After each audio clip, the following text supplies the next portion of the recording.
Hey there, top tip of the day.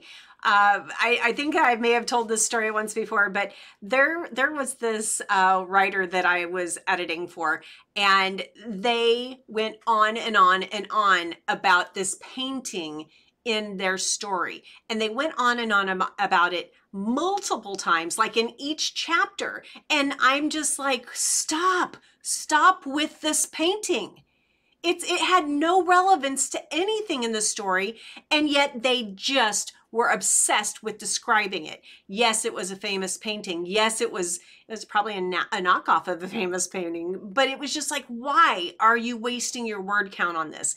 And I really think that they were trying to, just boost their word count, specifically, literally, and just almost like copy pasting, 200 words on a painting that had zero relevance. So what I want to say of this is avoid using too much detail when something has no bearing on your story. If you want to leave it in there for some sort of a reason, then think about it, and if it makes sense to keep it.